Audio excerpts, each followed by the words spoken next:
really that famous? Ryomen Sukuna is an imaginary fierce god with 4 arms and 2 faces.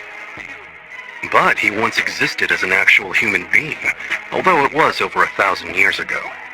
In the golden age of jujutsu, sorcerers gathered all their might to challenge him, and failed.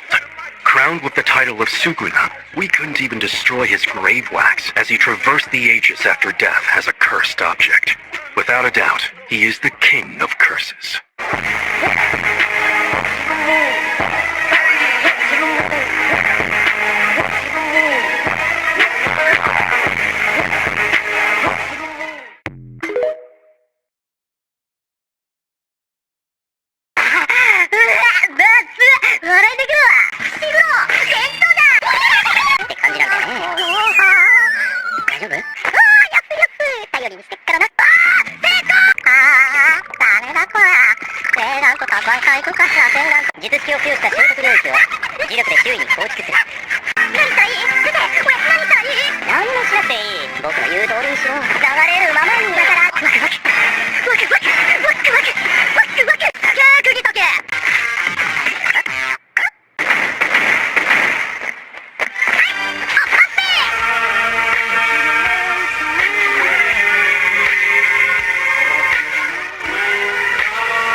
No, really, I'm feeling fine.